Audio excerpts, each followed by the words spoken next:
Oh, look at that island. Welcome to Disc 2.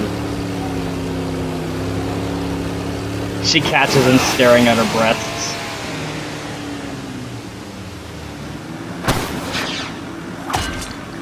Got some business to take care of. See you later. Ada, stop being so obtuse.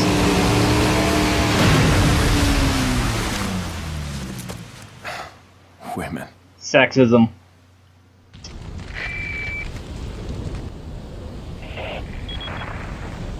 I hate to break it out to you, but Salazar's Who dead. says that? Yes, it seems that way. Sadler, why don't you give up and let Ashley go home? That's his plan! Are disillusioned with overconfidence. He wants to let her go home! My small time support. Is that a joke about his height? Sadler, you're small time. No. I love how he laughs at that. He's like, oh, good one, American. A good one. You got me on that one. That was a good joke. Good one. Okay, so welcome to Disc 2.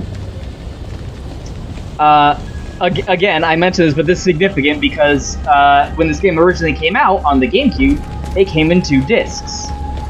So when the time for the disc swap came, very few assets got shared between the discs. Like, you have your main characters like Sadler, Leon, Ada, Ashley, Krauser, but again, it doesn't make sense to me why they introduced him during the castle sequence. You'd think they would introduce him somewhere now, because he's only going to show up in this chapter, but still. They even don't share the collectibles. You're not going to be picking up Spittles or Crystal Blues anymore, it's just Emeralds now.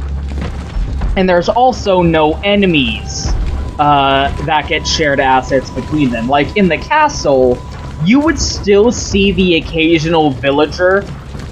Here on the island, you're not going to see any villagers or any cultists anymore. Let's see here. Sweet.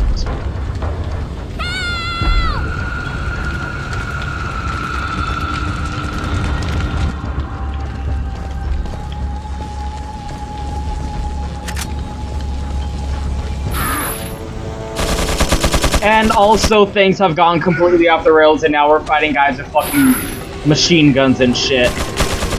We have completely departed from the grounded,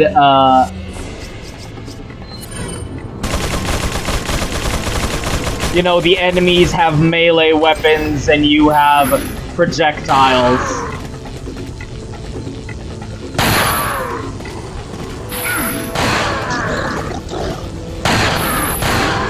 Wow, that was easier than I remember being. Although they still have melee weapons for some reason. And again, you'll notice, like, completely new enemy types. You're not going to see the other enemy types from previously in the game anymore. But now a lot of them will have, like, guns and shit, and you're like, okay, any vestiges of this being a Resident Evil game have completely flown the tube at this point. Or so you would think. But it's still funny how, you know, the game sort of becomes like fucking Gears of War at this point.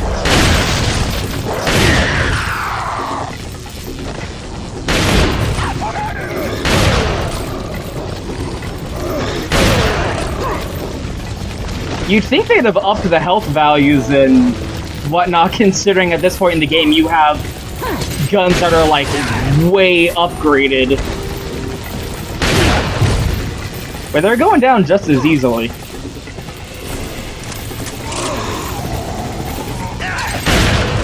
Excuse me. I do like the different weapons they have here. Like, you saw that guy had an axe, but usually you'll see them going with, like, these fucking stun rods or whatever the fuck they are. And there is actually, like, a unique animation getting hit by them.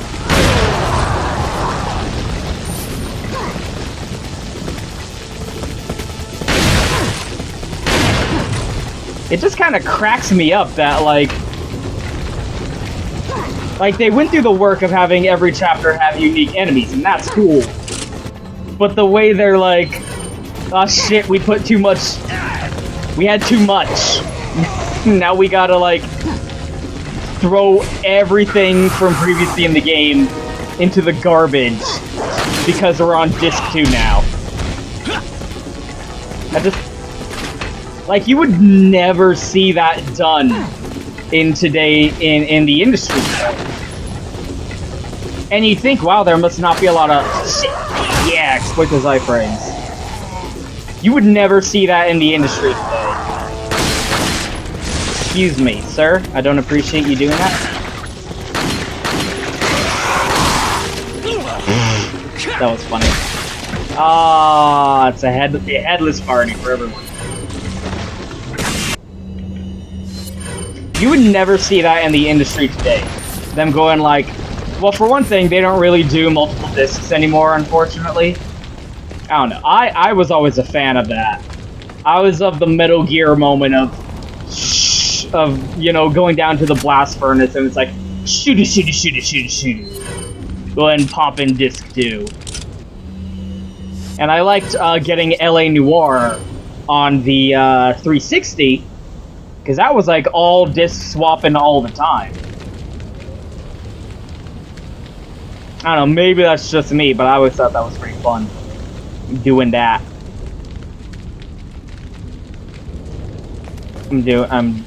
Again, I keep noticing I'm like solving the puzzles before I even the puzzle even gets introduced. I'm not even picking those up, fuck you. I ain't got time for this shit.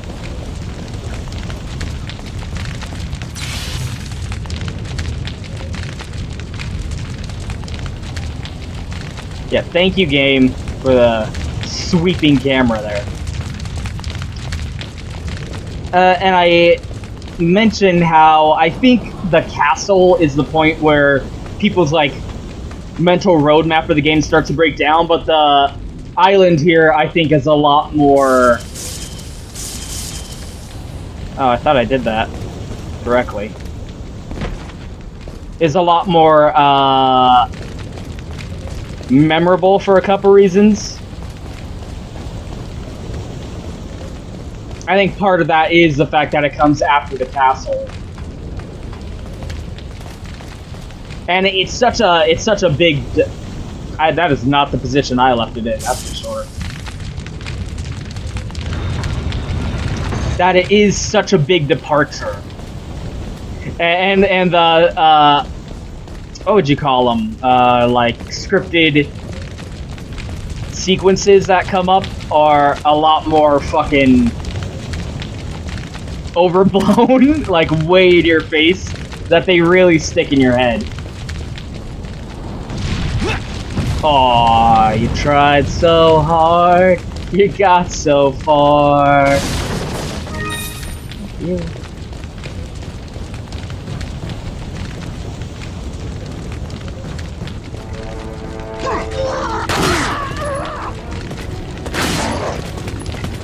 I don't know why it's just so amusing to me having projectile enemies in a Resident Evil game.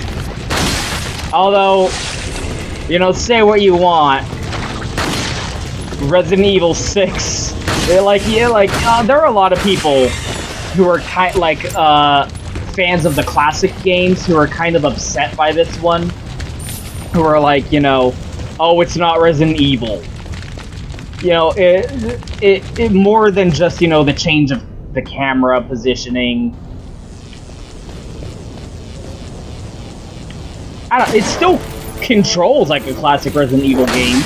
It still has the tanky controls, but definitely in terms of the presentation, like, you can't argue that it's a big departure.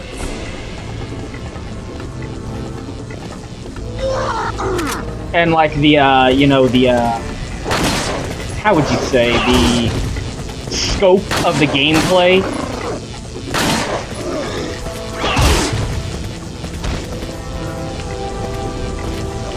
Where you're fighting mobs of enemies, whereas in the classic games, like, 3 zombies being on screen was a rarity and a serious problem.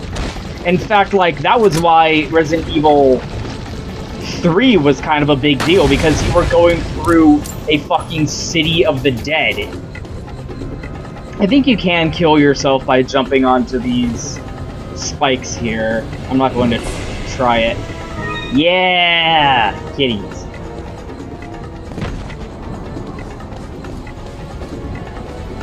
And yeah, like, it is kind of funny how the series just kind of completely reinvented itself. And down the line, that did end up being to its detriment, because you get to fucking Resident Evil 6, which is an abomination. And you're literally playing as Chris in a generic fucking Call of Duty shooter. Fucking running through the Middle East, shooting dudes. Oh my god, why would this happen? I did nothing to deserve. Well, there you go. Well, there you go.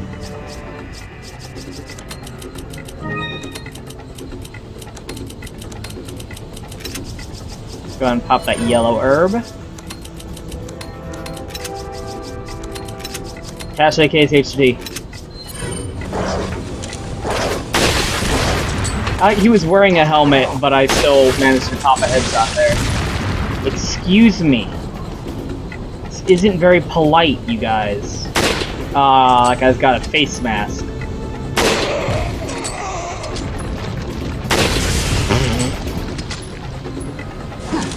And yeah, I can see people kinda laying the blame at Resident Evil 4's feet, being like, if it wasn't for that game, the series would not be where it is now. Oh my god, what the fuck? But I don't know, that seems regret. Like, I don't know, it's an interesting point of debate, I suppose. But I think most people were kind of sick of the classic style of Resident Evil. And the, oh shit, hold on. And the new style, or at least the new game, the one game that was Resident Evil 4, presenting itself in a reinvented kind of way, was a welcome refreshment. But then you know, then the style that it pioneered with this one got oversaturated. So I guess you just can't win with your Resident Evil. You pioneer the classic survival horror game genre, and everyone rips that off and it gets oversaturated. And then people are sick of it, forcing you to reinvent yourself. And then everyone rips off the reinvented style, and that gets oversaturated, and everyone gets sick of that. And then you have Resident Evil playing catch-up to other games that ripped it off. That's what Resident Evil 6 was. It was Resident Evil kind of like trailing on the coattails of lesser games that were aping the style pioneered by Resident Evil 4. And it was just such a fall from grace. And even Resident Evil Revelations... Oh, good lord, I'm not paying attention. Even Resident Evil Revelations 2, which was a great game, even that was very, you know, explicitly taking elements from The Last of Us, which was, again, a game that aped Resident Evil 4. It is fun how, with games, you get that kind of incest of, unoriginality. Like, Tomb Raider's the best example of that, but I'm sure I've already talked about that. And now you have Resident Evil 7 coming out, and it's just... Actually, I kind of like how Resident Evil 7 is just completely picking up the torch from PT. But even then, it's... What are you buying? Thank you. But even then, it's just taking... I never use this. The, Amnesia style. What are you buying? Is that old? Thank you. Is that Thank you know, the first-person, helpless, like, no combat style of horror Is that old? that games like Amnesia pioneered. Thank you. Yeah, I don't think. You don't even see the bugs Is that old? showing up again on the island. Come back anytime. Like, you think I'm kidding, but like there's no generic, like it's just all these soldier guys and one other variety of enemy that is quite infamous. But outside of that, like, none of the enemies you saw previously in the game are gonna be showing up anymore.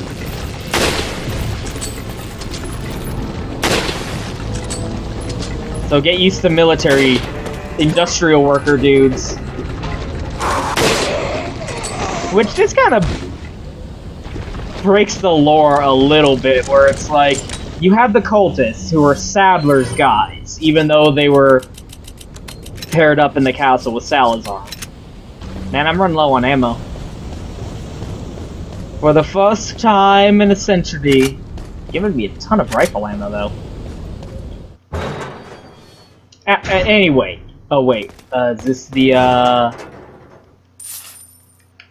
moment with the most famous character in Resident Evil 4? I think it might be. I'm gonna not go there, because I think...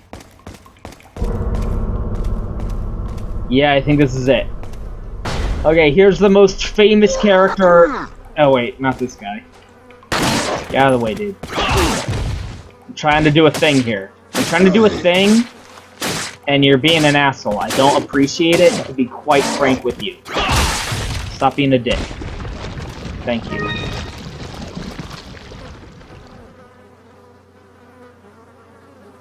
ORE, Operation Raccoon City, no! Not that game. Okay, I want to get to the fucking moment, because I'm pretty sure it's in here. Here we go, this room. Definitely. Here's the most famous character in Resident Evil 4. Get ready. Ah!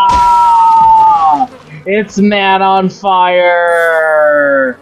Oh no, it's Oven Man! Oven Man! What was he doing in here? Ah, love it. Love it. Google Resident Evil 4 Oven Man, and you will see he is the most famous character in Resident Evil 4. It's amazing. Anyway. You have the Amnesia style of games, where it's like first person, you just try and avoid the enemies and you're completely helpless.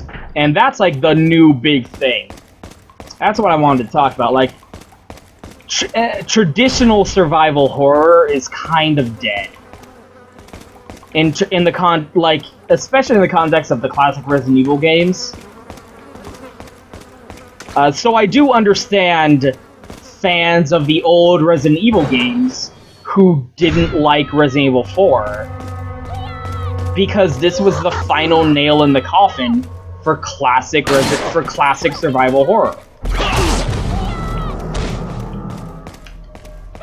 And now, shut the fuck up, Ashley.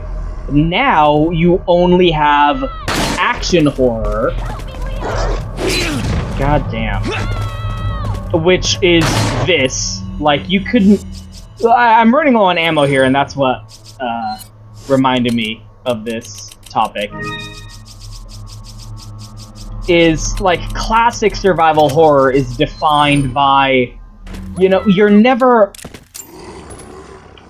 being like, oh, I'm completely helpless. I have no defense against these monsters I'm coming up against. Classic survival horror was defined by heavy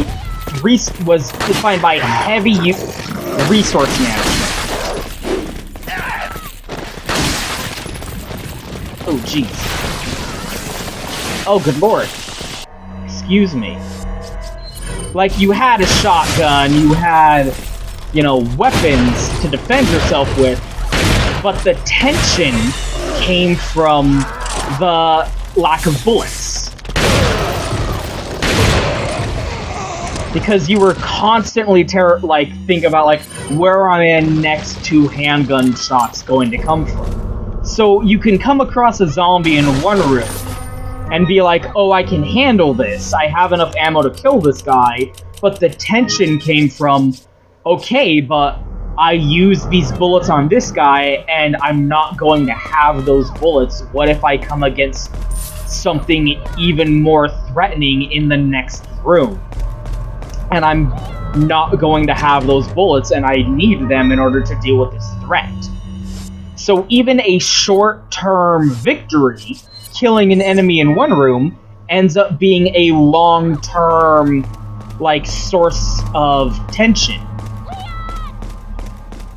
And that's where the fear in those classic games came from. Not from the situation itself, but from the game mechanics. Ashley. This is fucking stupid. Watch this cutscene. Okay, we're seeing them on their security cameras. Apparently they have multiple angles set up. It's Until Dawn over here. And they're fucking around with Ashley. And they look up and notice the security camera, which is their own camera. And they're like, oh shit, Leon's looking at us through the security cameras, we better turn them off. How do they know that Leon Amateurs. was the one Just hang in there, Ashley. I'm coming. who was looking in on the security cameras here? Why would they assume that it was him and not their own guys? Like, why would they be like, quick, turn off those cameras so we can't see us? That's just silly. Also, I like how they're just futzing around with Ashley in some room somewhere. Again, isn't Sadler's plan to ransom her back home so that she can pop the parasite in front of everyone? Anyway.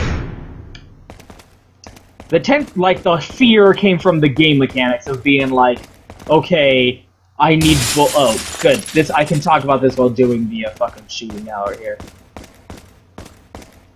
And you definitely lost that with this game. Oh, sweet. Yeah, love the tactical vest. This is the best. Unfortunately, wearing it on a New Game Plus will make Leon not have his jacket in that first chapter. Not enough cash. Oh wow, really? That's a first. What are you selling? Luckily, I'm gonna get plenty of money from doing this. Oh, and check out Leon, Mr. Scott Kennedy's new duds with the fucking tactical vest there. It looks so swank. Look at it. Yeah, check it out. We got the fucking straps. We got a fucking. It looks so good. I like it. I like it. Looks very nice. Okay. I'll just talk about this while doing the. Welcome. God damn it! Fuck the TNT. And you definitely just don't have that anymore. The whole thing of resource management. Like, in this game, I have not had any trouble with fucking ammo to any degree at any point. You always basically have all the ammo you need. And you can't, like, there are some sequences where it's like, okay, this is pretty scurry. This, like, you've got some good horror vibes going on here, but it's definitely not survival horror anymore. It's definitely action horror. Like, it's like a, you know, the difference between Night of the Living Dead and High School of the Dead. You're taking an actual, like, a scary situation, and it's still kind of campy and goofy and a little bit of a power fantasy, like how zombies went from being an actual, real, terrifying threat to being something that people kind of get off on nowadays, where they're like, yeah, zombie survival guide, whatnot about that. And so that's the difference. Like, you're taking, like, actual scary situations, and you're still going through it like an amusement park. Whereas in the classic survival horror games, it was a scary situation, and you were going through it, taking it seriously as a threat. Being like, okay, I have to, like, consider my resources and what I'm dealing with in front of me right now. Whereas, and survival horror has not come back. Like, ever since Resident Evil 4, we've basically not had any survival horror games in the context of those classic, heavy on resource management, like classic Resident Evil, Dino Crisis, Silent Hill, you know, all the games that were kind of derivative of those original Resident Evil games, but still carried that core game design. And it was Resident Evil Remake coming out, which kind of, you know, like the send up, like the perfection, the mastery of that classic style. And Resident Evil 4, which took the series in a completely new direction and like took the industry by storm and was like, this is the new thing now. And everyone kind of jumped on that. And for a long time, you didn't even have regular horror. You just had action horror. For a long time, the industry just kind of declared that survival horror was dead for no reason. And it was just action horror out the wazoo. And then, with the, you know, more recently, we've had the indie scene really explode. And with that came games like Amnesia, which were still not survival horror. It was still, it was a different kind of horror. It was a defenseless, like, you were going through these environments in a first-person view and being like, you have no means of defense whatsoever. So games like Amnesia, like Outlast, like Alien Isolation, where it's you locked in the room with the monster and you just have to avoid it. It's stealth horror, you could say. Like, it's first-person stealth horror. And now you have Resident Evil 7 coming out, which is very much taking the stealth horror style. And the demo was very much aping PT. Like, fucking Konami dropped the ball with PT, Silent Hills, and Resident Evil was like, grab it, grab it, grab it, grab it, grab it, grab it, grab it. Like, we are getting in on this shit. Strike while the iron is fucking hot on that. And that game does have weapons in it. Like, from the demo was very PT-ish, but in the actual game, there is going to be actual combat, but it's still not survival horror. Survival horror is definitely dead. And that's really unfortunate. Because now you either have, Resident Evil is either fucking action horror, like Resident Evil 6, which was just an abomination, and Resident Evil Revelations 2, which that was a good game, but still very action-oriented in its design. Still very much in the wake of, you know, Resident Evil 4, and again, I keep saying this, but that game was so fucking ripping off the last one, it was unreal. Not in a bad way, but still. And then, on the flip side, you have, you have Resident Evil kind of overcompensating and doing the first-person stealth horror kind of deal. And I do understand more today than ever, even at the time. I understand more today than I did at the time. People being bummed out about survival horror just being fucking dead. And Resident Evil 4 is definitely the game that killed it. And I don't believe in disparaging the game for that. That's like, you know, when the comic book industry went into the Dark Ages with, like, fucking... That was just a bad time for everyone. You don't blame Watchmen and The Dark Knight Returns for it. You blame the idiots in the suits being like, oh, just rip off the completely superficial elements of this thing that was popular and oversaturate it until everyone's sick of it. But, you know, man, it's hard not to miss those classic games, especially with, you know, they re-released the remake, and apparently they're going to do a remake of Resident Evil 2. Like, that's still gonna be a ways off. But, man, in my heart of hearts, I'm hoping it's Remake 2 and not Resident Evil 4 2. You know? I really hope it's Remake, but the second game, and not, you know, Resident Evil 4, but in the setting of Resident Evil 2. Hey, I guess we'll see. Anyway, I spent enough time rambling about this. Like, yeah, I have these ideas of what to talk about in between recording, and then when I sit down and actually start recording, I'm like, shit, I forget what I wanted to talk about. But anyway, got all these bottle caps.